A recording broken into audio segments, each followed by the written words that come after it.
Welcome everybody to our fourth episode of Conversations with Chaeli. Today we're going to be talking about discrimination and bullying. And in case you don't know who I am, I'm Katie. I'm the founder of the Katie Campaign. I'm an ability activist and a motivational speaker, and I'm really excited to use a platform like this to talk about big issues and things that are important to me, and also big issues around the world and things that affect many people in different ways. So, we have a very cool panel today. I'm very excited to introduce you guys to these wonderful humans. Gio, if you can just make a bit of a scene so people know it's you. I met Gio in 2014 at the Global Youth Peace Endeavor. And Christian, I met in the Netherlands. David Ives thought that Christian was awesome, and I agree. And he felt that we would be good connections to make. And I'm super excited and grateful to have you guys in my life and to be able to learn from all of you.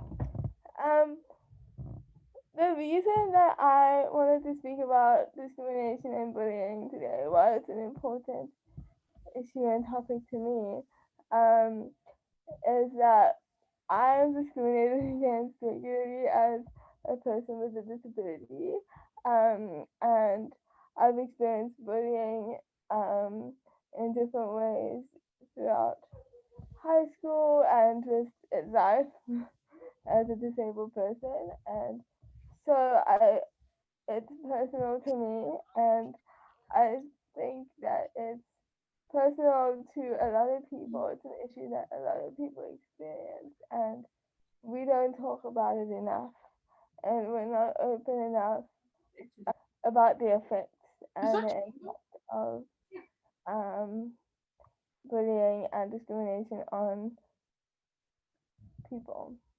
And that's what we're gonna do today. I do want to say at this point that we want this to be a safe space.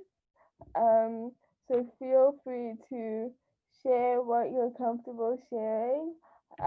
If this is triggering for you, then we understand and it's okay if you don't want to engage. I am going to open the floor and invite our panelists to introduce themselves quickly to you so you can have more of an understanding of who they are and where they come from. And I'm going to start with Christian. Hello, everyone. Like Kaylee said, my name is Christian. I'm from Nicaragua, which is in Central America. I just moved recently in January to Madrid, Spain. So that was one of like the biggest emotional and personal journeys I've ever had.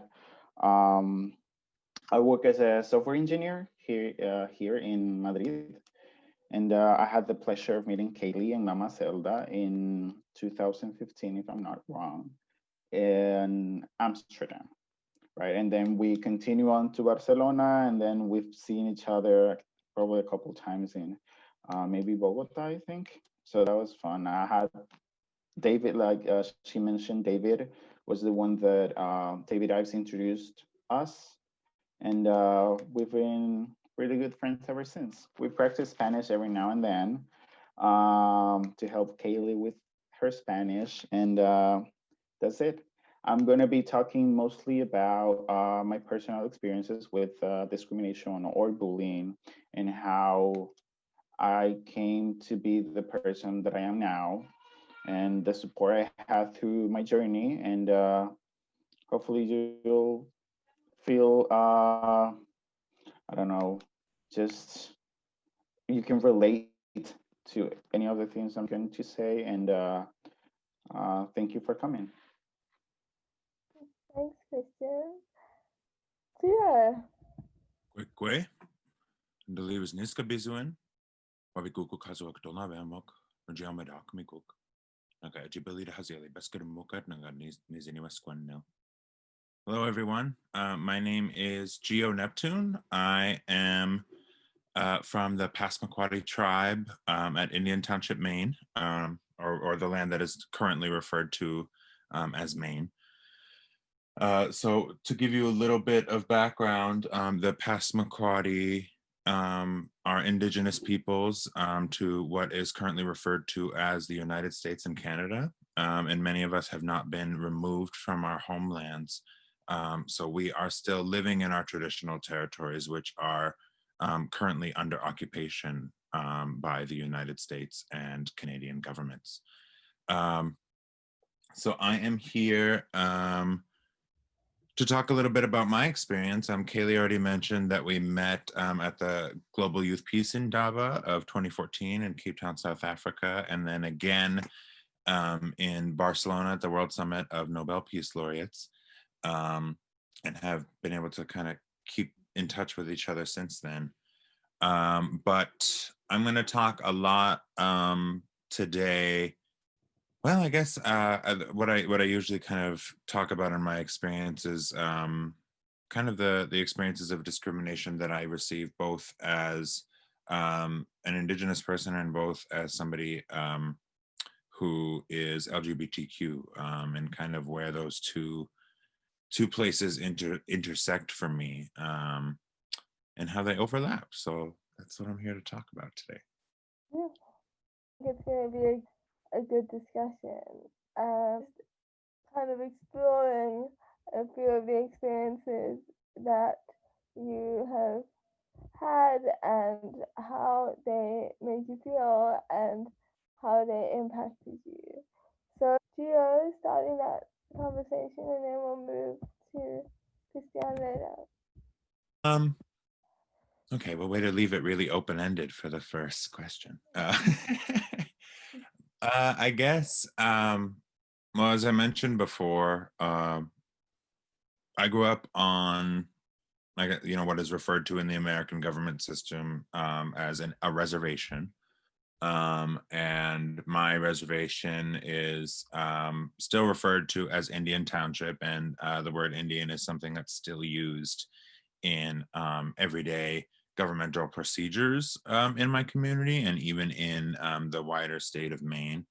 Don't necessarily mean that casually or not at all derogatorily when I say it. It's something that's still part of our language here in the northeast part of the U.S.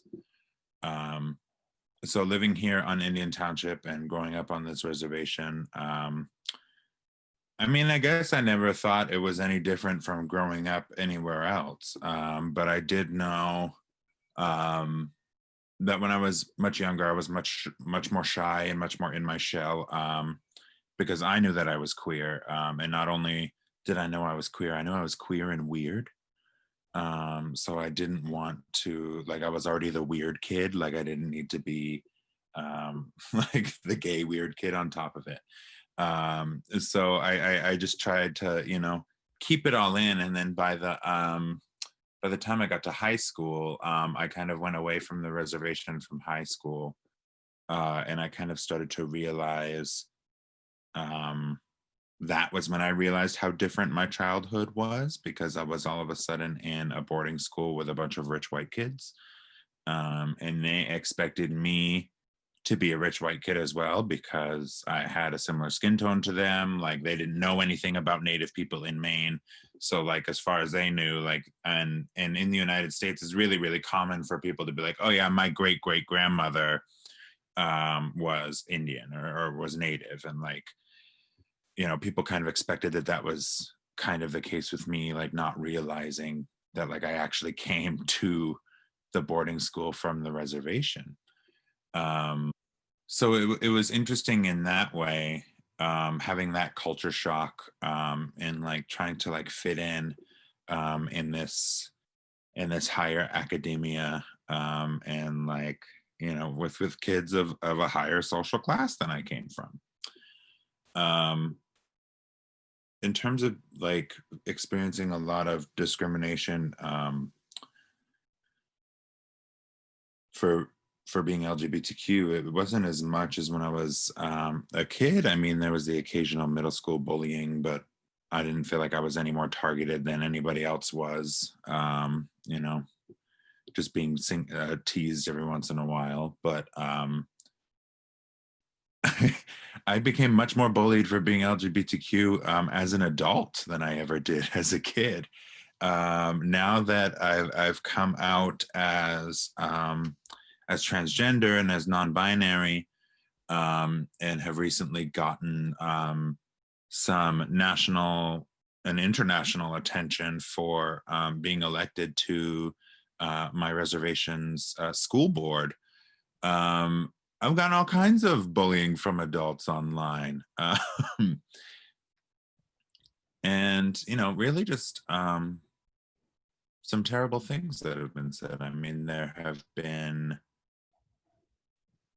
you know, what you might expect in online bullying, and then there were some really serious things. You know, there was rape threats and death threats, and threats from right-wing extremist groups here in the United States and here in the state of Maine, that were reported to, you know, the Attorney General's office.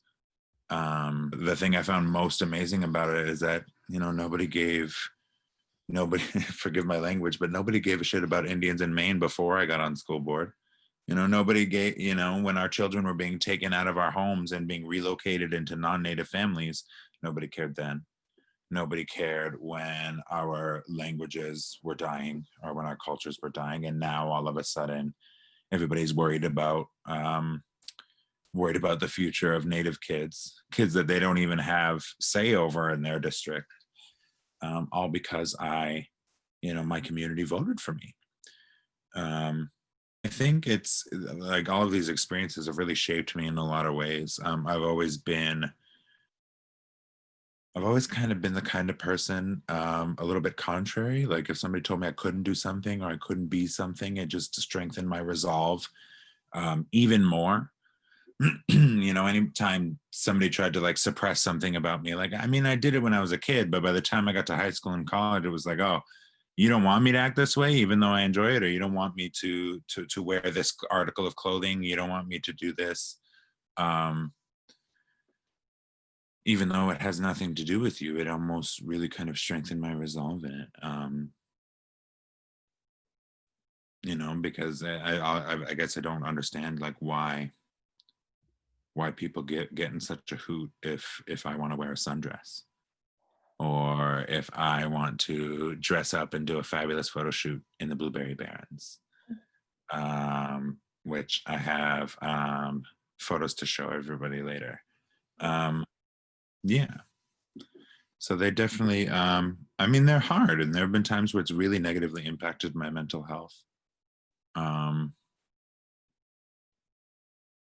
But I guess overall, I see more good in the world than bad. I'm just a happy person. Thank you for sharing that with us. It's very, it's good to hear personal experiences and to get a deeper understanding of those different experiences and how we can be better. Christian, onto you, my love. Thank you, Chaeli. Thank you, Gio. So my take is as well is going to be based on being part of the LGBT community from a let's say from the perspective of to me it was a lot easier to navigate maybe within society because I was within the umbrella of personalities within the LGBT community. I was lucky enough to just be like a chameleon within society, right? Because I've never I don't do makeups, like I don't do dresses, and I don't express myself as others of the LGBT community do. So that helped me in a way make it my transition to adulthood a lot easier. I truly respect and admire everyone who decides to express themselves the way they want to. I truly respect that and admire that. But for me, that helped me a lot, we could say, to just be safe until I was an adult, right? Because then you get to handle things differently. For me, for example, like as you mentioned, for example, in Nicaragua, we most of us are have a indigenous background, so that is a layer that wasn't part of my concern growing up on top of being LGBTQ, because everyone just looks like me, right? So there's no um, um, there's something that doesn't go into schools and things like that. There is discrimination, yes, because it's like everywhere. Like the lighter your skin tone is, like you feel entitled to just discriminate someone who has a darker tone, right? It doesn't matter if you have an indigenous background or anything, but that's something that you can just navigate through it, and then you just something that just wouldn't put attention to. But then when it comes to being LGBT, when it comes to being LGBT in Nicaragua, it's different in a way because it's a very religious country. It has a very religious background. Everyone's like really conservative. So as a kid, I had to just be, let's say, in denial until I felt safe enough to just come out, right? Because that will be a lot safe for me. I could hear, for example, let's say someone like in the block where I live will just come out as LGBT. I could hear my grandma saying like, "Oh my God, that would be so embarrassing for our family," or, and I get to hear all those comments from her, and I totally understood where she was coming from because education has to do a lot with it, right? So she was a very religious person. She didn't finish elementary school, if I'm not wrong, um, and she educated all her kids that way, right? So she was very conservative, and I could hear her talk about it. We will go to mass, and then the priest will say the same thing, and then you just grow up with that, listening, going to church, and blah blah blah blah blah, and how just being sinful and this and that. And I knew something was different with me. I didn't pay a lot of attention to it because as a kid I was just focused on watching TV, playing, running, and things like that. So as I grew, I tend to just something within me was just different, right? From my brothers, my cousins, and everyone. And then in high school, elementary school was not as bad. I mean, kids are mean everywhere, but you just go with it. But in high school, there's a lot, there's another level of meanness. So there was just kids being just really hateful. And then the way I handled that was just go to the principal school or anyone that I could just, there was an authority within the school because it was a Catholic school. So they were very conservative when it came to that, but they were very supportive of me. They would come and talk to the students who was doing bullying, and they would just be quiet for a while, and then would just go back to whatever they were doing with me, and then that's kind of how it go until I just got out of there and then went to college. In college, that was different in a way because I came out in college until I was 18 because I got in college when I was 17. So it was an extra a year of just denial because people will notice something and they will just go be like, oh, so do you have a girlfriend, or do you have this, or do you have that, have you ever had a girlfriend, or things like that.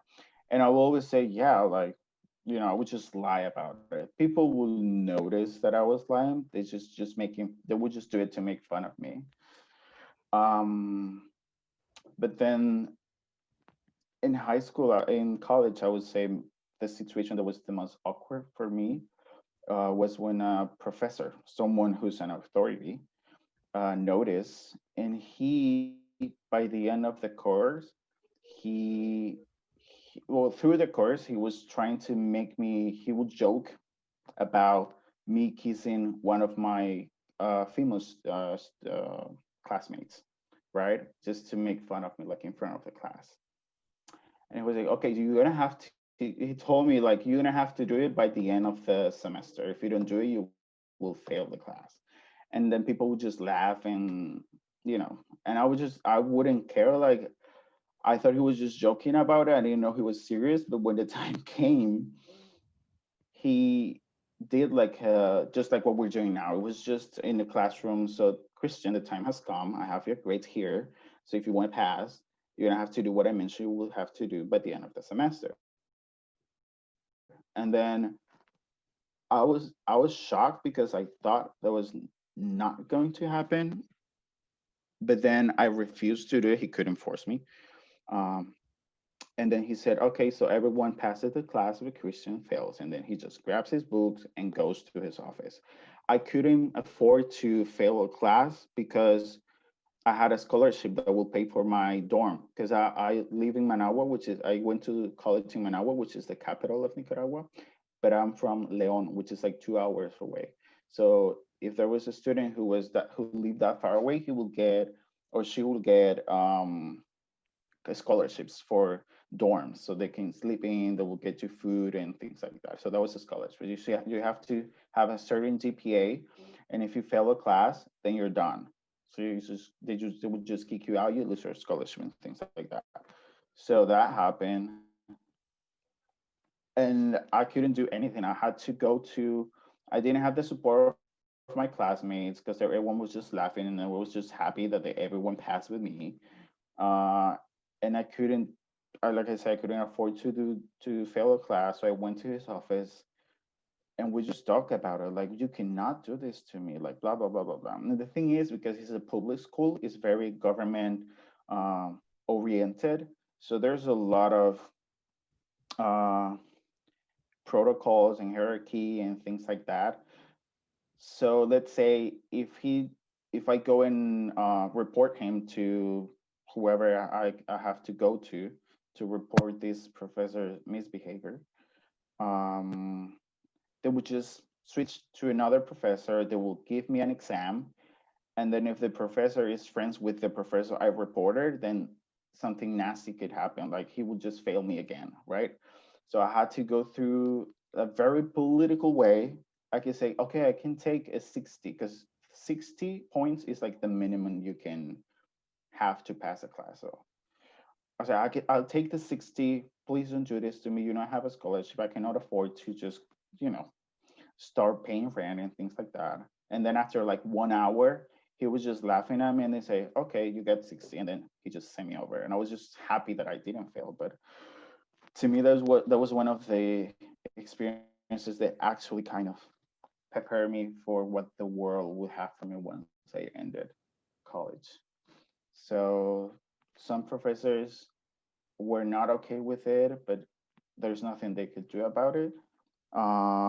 But yeah, that's kind of like the most, to me, um, terrible experience that I had to suffer as someone who was bullied in college. So college, I always say college was like the best time for me because I met like the dearest friends, the most beloved people that I ever met, and there was also love in everything. But that experience just was just really bad for me. But I still could say that for me, college was like the best time. I had a lot of my personality develop while I was in there, and I'm very proud of it. You guys are receiving a lot of support in the chat, so that's awesome. It's super brave of you guys to actually be on this platform and to be sharing your experiences. So I feel privileged that you've agreed to share this space and to share your stories in this way with us. So thank you. Chatted a little bit, each of you,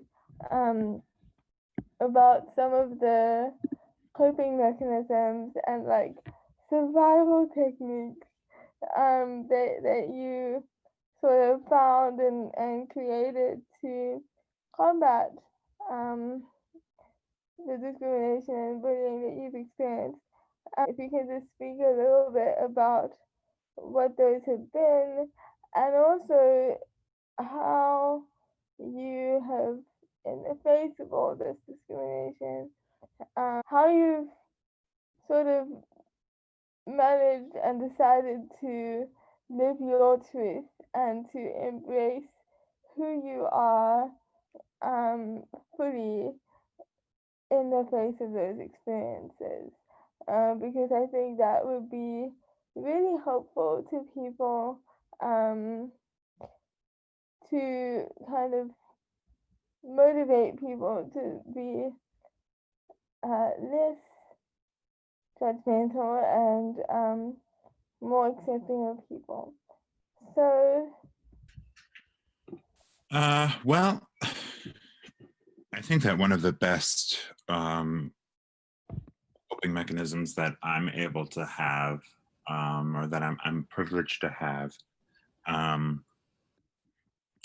is my family support system, and the support system that I have here within my community. And it almost makes me hesitant to mention, because I really do say that it's something that I'm fortunate to have, because not all LGBTQ people have that same support within their communities or within their families. A lot of people don't even have that support within their friend systems. And I think that if I didn't have that, I would probably be in a very different place right now. Another big part of my personal coping mechanisms, I have lots of ducks. I have chickens. I have 3 dogs. I have hundreds of houseplants. And all of those things help me, because they're teaching me to take better care of myself. Because, it's one, it's hard to take care of other things if you're not taking care of yourself. But 2, I want to take very good care of all of my animals and all of my plants. And it's something that I do, I think, as an alternative to other, less healthy coping mechanisms that I might be able to pick up. Do I have too many ducks? Probably. they are the but cutest ducks, though. Myrtle is such a queen. Can you Yes. even? They are such cute ducks, and Myrtle is delightful most of the time. Yeah, and I mean, another big part of my own journey has been finding and like compiling and sharing information as often as I can about Two-Spirit traditions. And for those of you who don't know about Two-Spirits, Two-Spirit is the commonly agreed upon English term used to describe this alternative society, or this not alternative, but this additional societal role that was present in indigenous communities. And so there were societal and gender roles for men, there were societal and gender roles for women, and there were societal and gender roles for those in between, who were the Two-Spirits. And so a big part of my journey has been finding those roles within society and finding those roles within ceremony, and also finding that history to share and to bring back to my own people. And that has been a really big part of my own journey.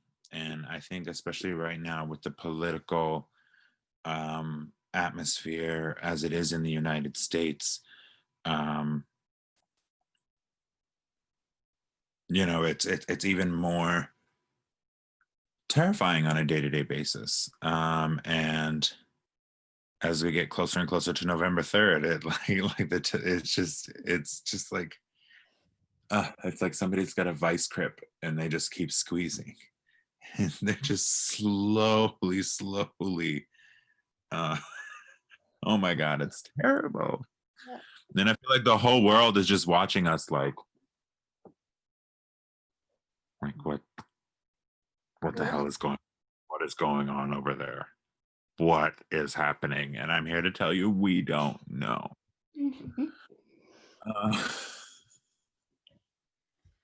I mean, we do know, and that makes it worse. We know exactly what's happening, and it's terrible. Especially as an Indigenous person, who all of this is happening to us, like, you know, under this occupied government system. It's one that we have very limited participation in. Yeah, so it's a lot, and the ducks help. I recommend Getting so much support for the ducks. Hannah's saying you can never have too many ducks, and I think that's wonderful. That's a question for you, Gio.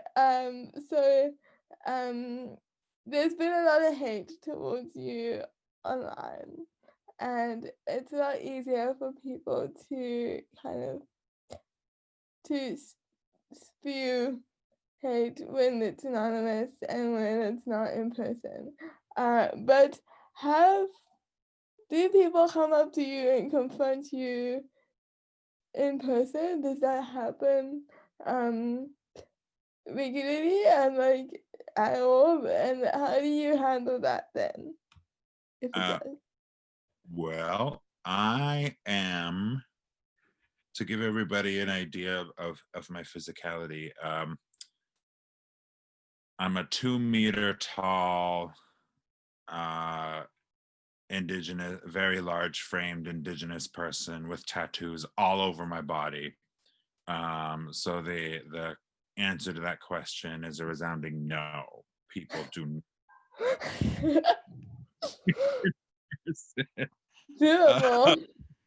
Nope. Even if I'm wearing a dress, nope.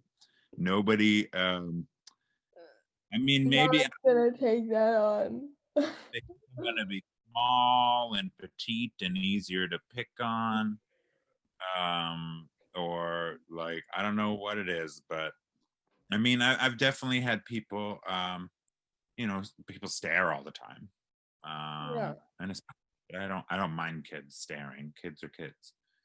With adults, I usually just like stare right back, and they look away very quickly. Yeah. So yeah, but mostly no.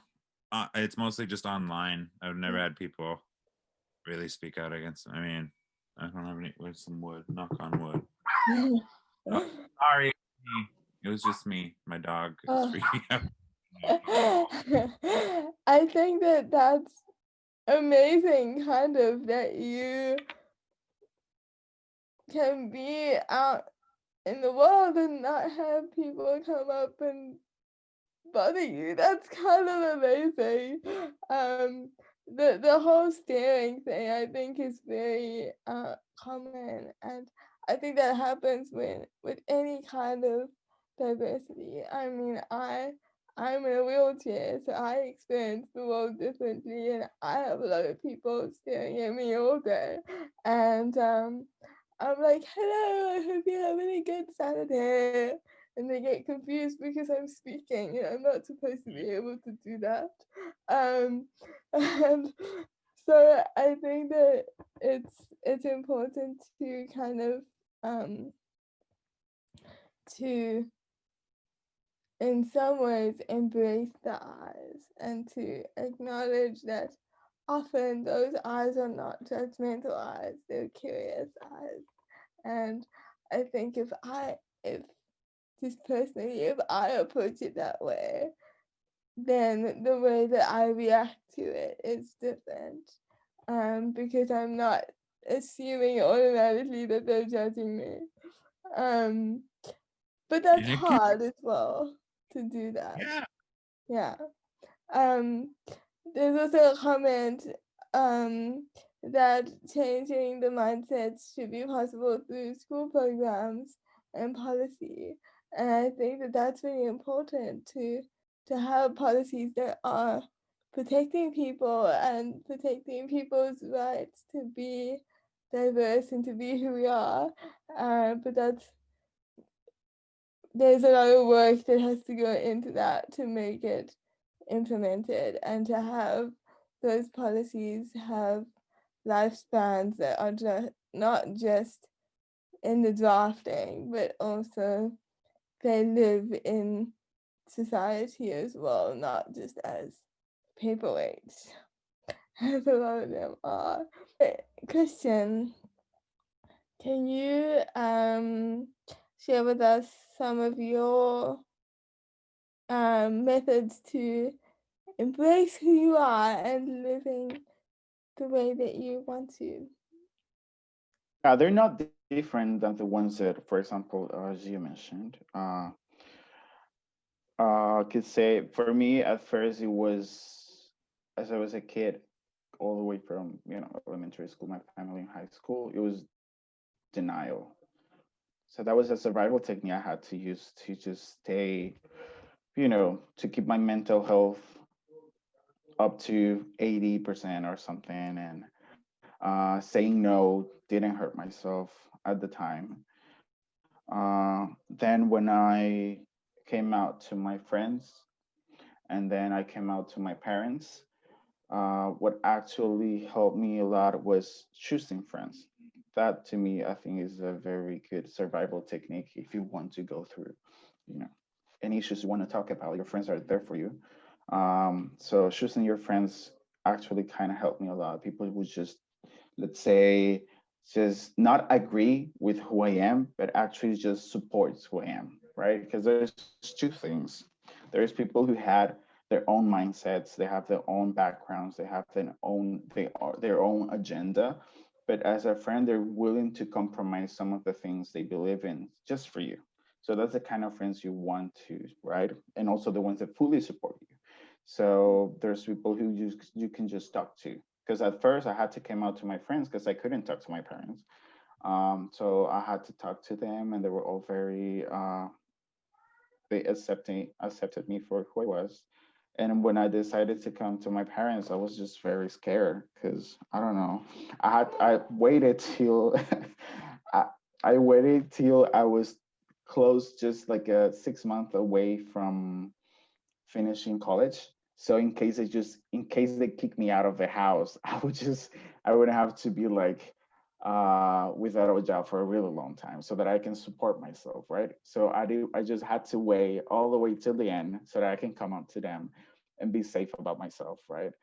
But I was wrong. They were very supportive of me. I mean, I didn't expect it that I could say, but I'm a person who evaluates all of their options, um, because I don't want to have like I want things to go the way I want to, so I have options in case this happens. What if this happens? What if this happens? So that was the kind of like I did this whole plan in my head that I didn't have to use because I mean my plan Z became my plan A. So they were very acceptive. They took me in. They were very loving. I mean, like I'd say they're very conservative. So I had to go through a process, just talking to them, explaining them things. And to this day, they're very confident to even speak to their friends about me. So that's fine. It didn't help a lot because when you're a Latino parent, your mom and dad, by the time you're 20 something, like the bus is leaving you already. So they're like, so when are you gonna get married?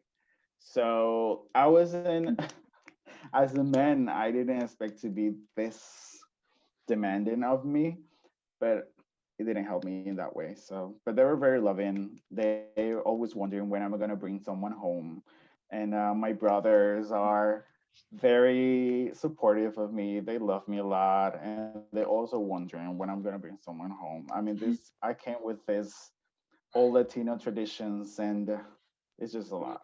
But I mean, I love them and they love me. So that's kind of like how I survive all the way through. And then my confidence. right? I was very petty when it came to people. As I gained confidence, once I came out to my parents and my friends, I was very petty with my bullies, right?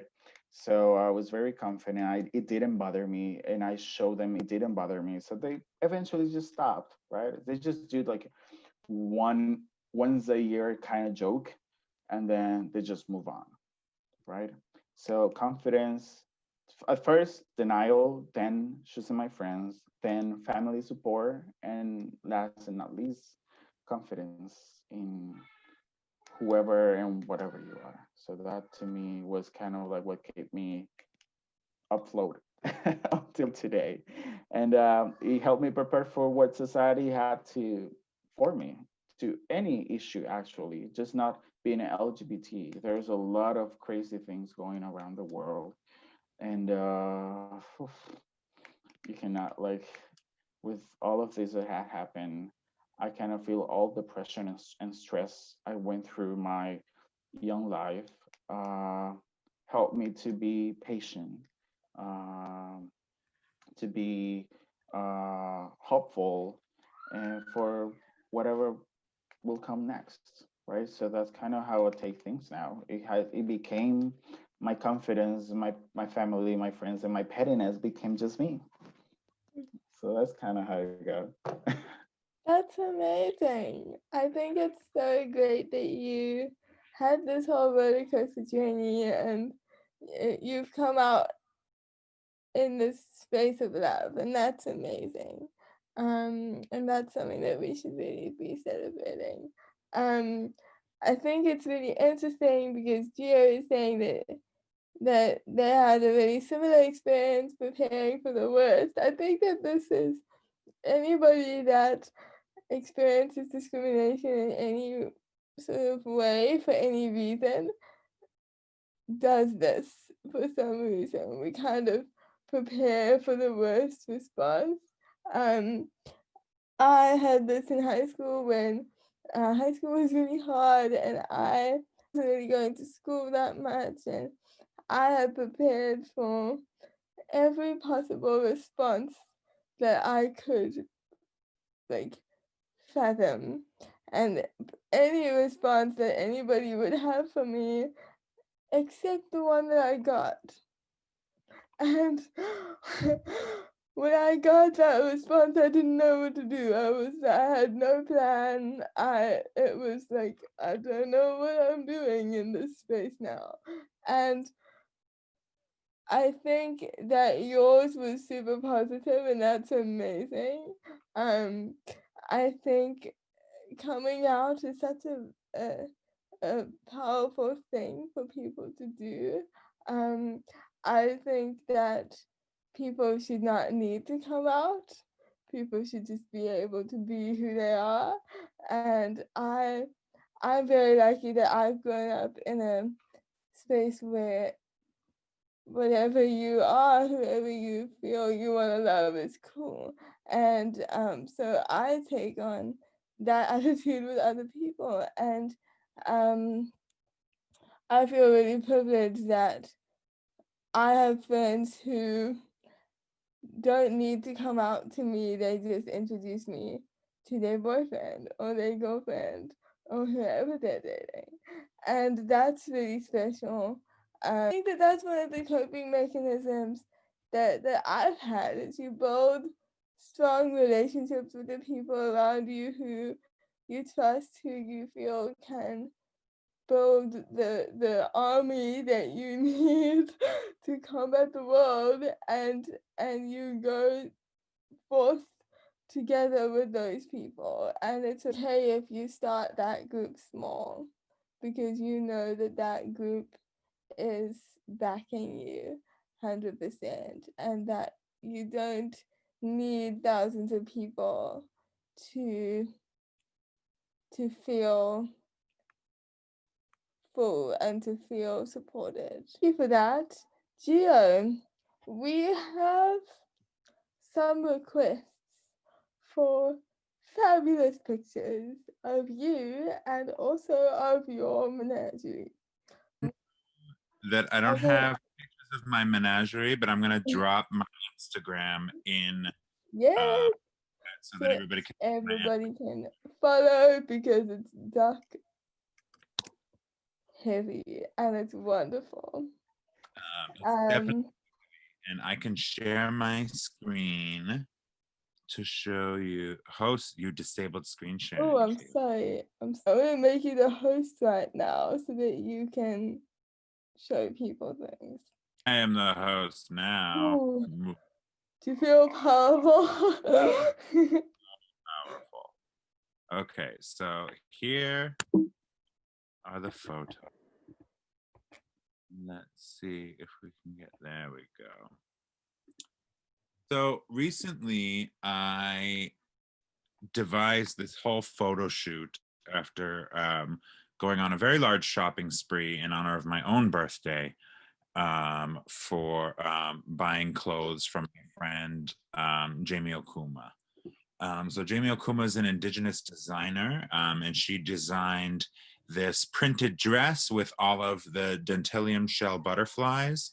And dentilium is a type of, I believe, or it's a tusk snail. Maybe that's what it is in one of the other types of thing. But anyway, it grows a very long, pointy shell that are very valuable in West Coast traditions, whereas on the East Coast, we had more of what is referred to as wampum, which is a type of purple shell.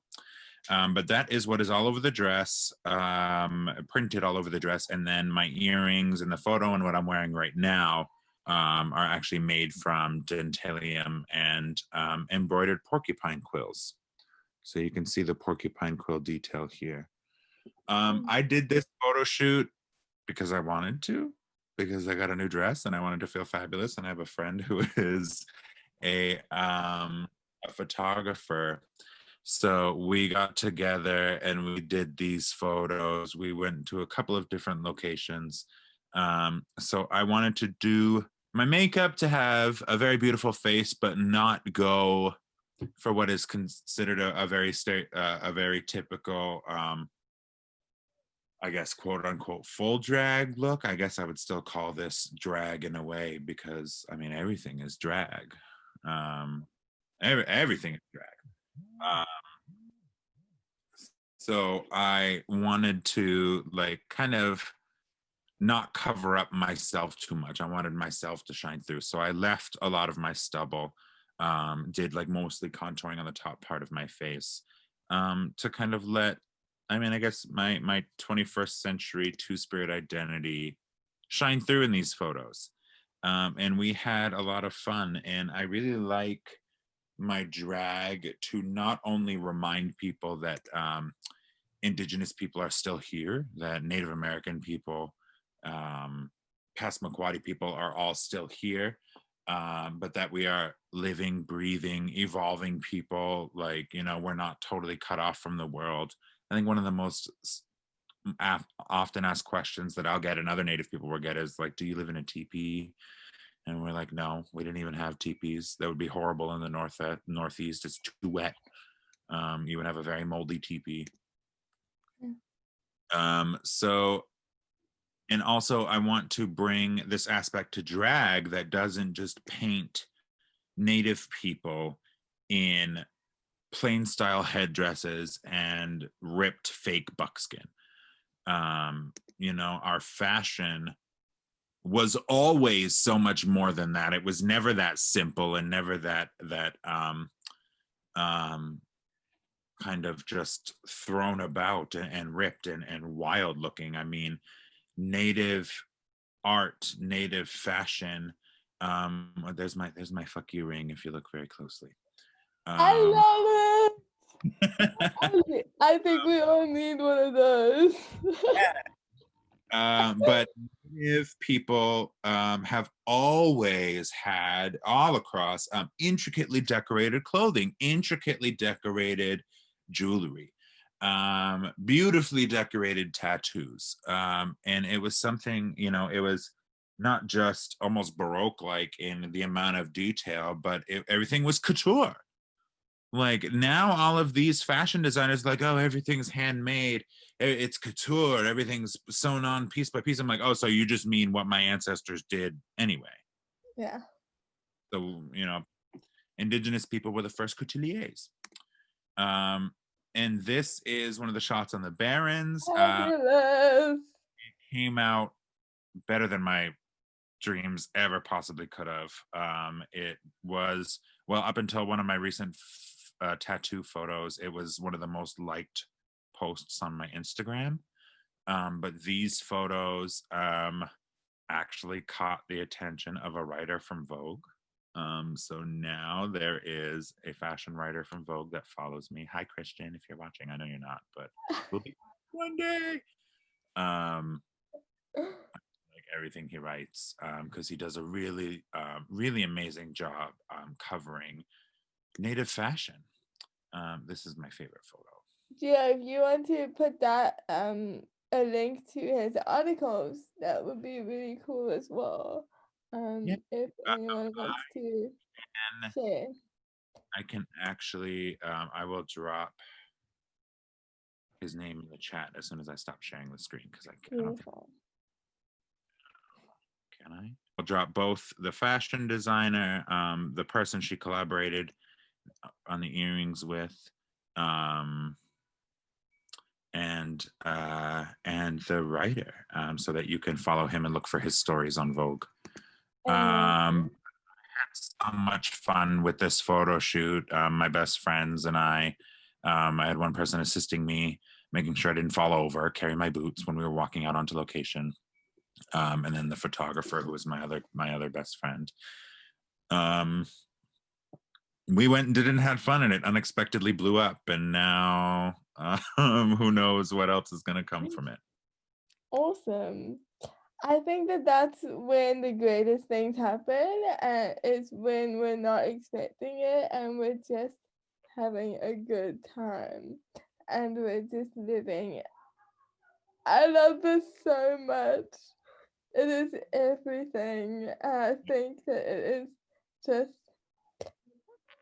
so good and so brave as well to kind of to be authentically yourself in such a public way.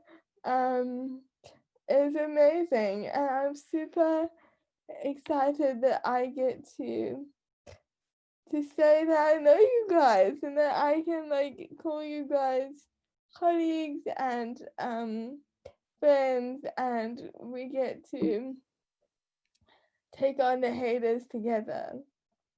Because I think that's the only way we're going to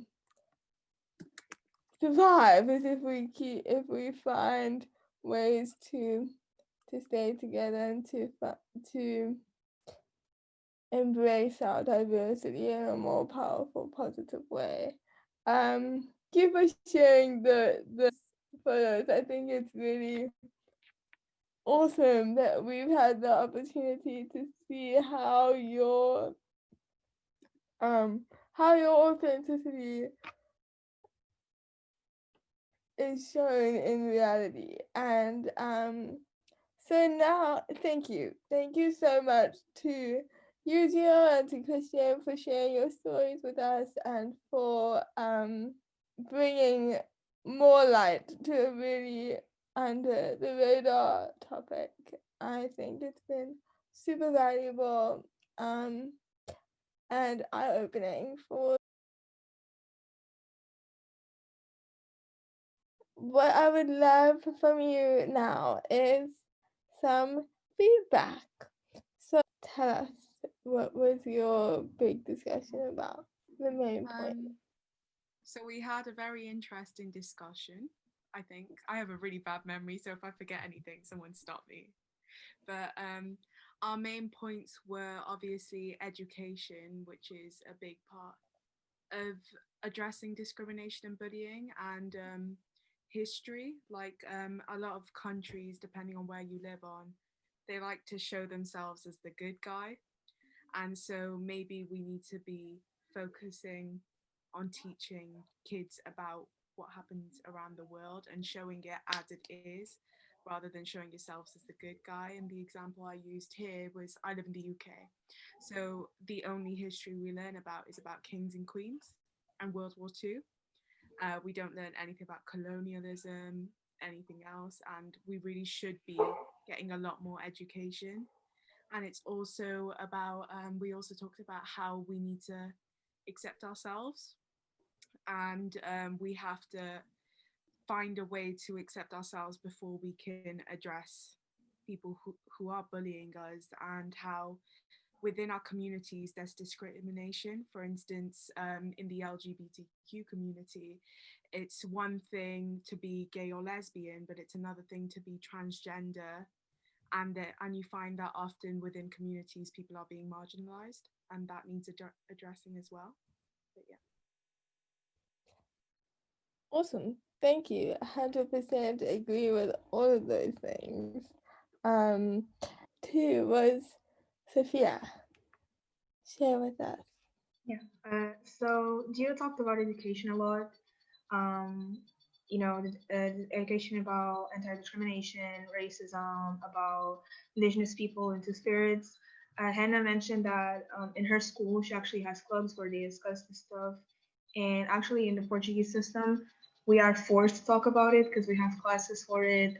So we really try to educate ourselves surrounding this. Johan talked about even like the legalization of things. So basically, if you are bullying someone, you need to, have consequences for it. We can't just let it pass by.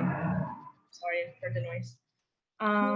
And Zala talked about something very interesting, that it's, we talk so much about education and doing all of this stuff, but what about just being decent human beings? Like, I know it seems simple, but we need to really understand that we need to be kind with each other, because it's so basic, but it really changes how we think about this stuff. And a lot of times we just do this stuff because we're not kind. We're not being taught to be decent to other people. So yeah. Thank you for that. I think one big thing is to take ourselves seriously. Because if we take ourselves seriously as advocates for equality and diversity and all the beautiful things that exist in the world, then other people will take us seriously. We mean business. So, with that, before we end, the last moment of engagement, please can you put in the chat one word or phrase that reflects how you feel about this session or what you've learned, or some words: illuminating, impactful, empowered, inspiring, awesome, eye-opening, thankful, wonderful, determined to get ducks. I love that. It has been amazing. I think that this has been a really phenomenal conversation, and really been an opportunity to reflect on our own experiences and how we've been able to overcome the people that are less than kind in our lives, and that there is, and it sounds cliche, but there is light at the end of the tunnel, that there are people who are understanding, who appreciate all the gifts and beautiful things that we all have to offer, and we just need to be open enough to see those people as well, because if we open ourselves up to love and opportunity, then it arrives when it needs to. So thank you everybody for coming. I really appreciate you all being here with us.